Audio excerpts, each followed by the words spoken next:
Thank you. Thank you so much, everybody. And it is a pleasure and privilege to be here in this role today. And I want to acknowledge that we are gathered on the First Nations land on the for Ngambri land and pay respects to elders past and present, who are sovereignty over this land of their city. I yeah, look, I think it is fitting that I begin with a particular statement to those who are joining us online, because um, I know from my own experience of disability, of inaccessibility, of what it feels like when even a place or space or your body prevent you from being in a room. There's often a frustration and sadness and anger that occurs even sometimes hybrid events. You know, that you're more there than if there wasn't the Zoom, but you're still not where you might otherwise want to be. And I just want to say particularly you are seen and heard in this meeting by myself and the Greens, as much as everybody here in this room. Thank you for giving your time to engage yourself in this discussion, to observe it, because that takes effort and energy, and that's very much seen in this room as well.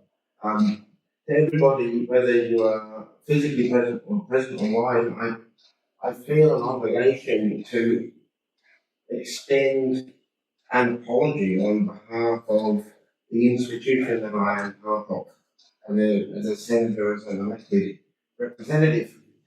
Even as somebody who has used this space to advocate for the community for as long as I've been here, there is no escaping the fact that when a fair-minded person looks at the history of my own conceptual and my life as an Australian, so much that the community has experienced and continues to experience is actually the direct result of either the passive failure of people in this building in positions of power to provide direct social support, to provide financial funding to either research or Peabody and advocacy organisations, or the active sharing from spaces like this of narratives and ideas about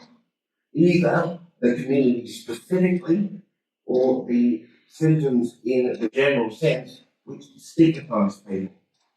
And through the propagation of that stigma, reinforce trauma and make it more difficult to journey as a human in the world.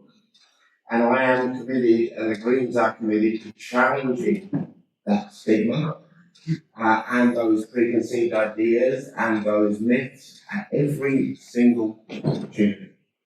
We must get rid of this idea that a human being is only valuable and worthy of being listened to, let alone seen by the political process, if they can engage in certain physical activities or expenditures of mental energy. Every human being has inherent worth and deserves to experience at the base level love and support, compassion and kindness, the safety to feel sad, and connection to community. And from their government, they deserve active, engaged work.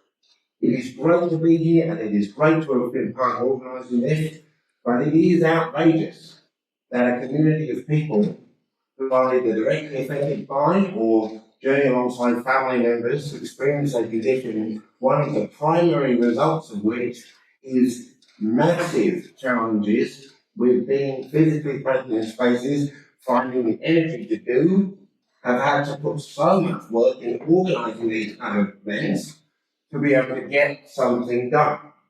It is good that we are reviewing the practice guidelines after 22 years, but also we should reflect on the fact that between 250 and 500,000 Australians journeying with this condition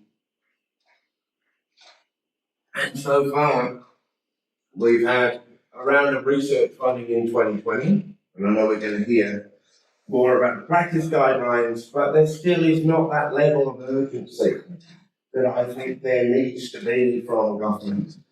The reality that even as we sit here now, people are deeply struggling with this condition and its impacts, and flow through implications for their lives. There has to be the energy and the willingness to move, and I have watched this place move, and it will move in the course of the next 2 weeks. You will see legislation of significant size and scope pass through this building, like it had been covered in grease and shot down the hallway.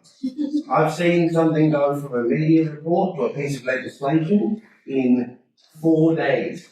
Somebody put a needle in a strawberry in my first year, and by the end of the sitting, we had a new criminal legislation piece passed in relation to the penalty for putting a needle in the strawberry. This place can move. If it wants to move, it should, and it can. So we need to have that action. In the last election, and I'll finish here, because of course the Greens support recommendation goes without saying. Of course there needs to be those urgently and directly delivered social supports. That goes without saying, because if you are experiencing it right now, the fact that somebody has received money for a research grant to develop something and might deliver something in 5 or 10 years is hope for the future, but people do need direct support. Now, of course, that needs to happen. And in the last election, we also argued for a super league, it's absolutely needed, a national summit on NECFS to bring together all parts of government and all departments for a nationally coordinated response. I don't usually endorse a talk fest, but to be quite frank, there is not a shared understanding across this government that the practice guidelines are being reviewed, and that therefore reference to the current practice guidelines, the 22-year-old ones, probably isn't appropriate from the National Disability Insurance Agency or from Services Australia or other entities. So we do need that coordinated response. But we're coming up to an election. We're coming up to an election, and we've just heard, seen on that screen, 250,000 Australians, potentially up to 500,000 people. That is a lot of people, that is a lot of votes. Because each one of those family members have friends and a connected community. That gives you power.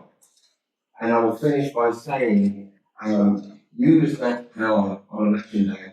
Let your MPs know that whether or not they are filled with the urgency that is required will determine how you vote. And let them know that if they continue to fail to act and continue to spread discriminatory thought processes about the community, that will have an electoral consequence for them. So thank you very much for your continued work, your continued support. Our Greens movement sees the community, we recognise the community, we are alongside you in this fight, and will continue until there is the support, the recognition, the research funding that is so urgently needed. Thank you.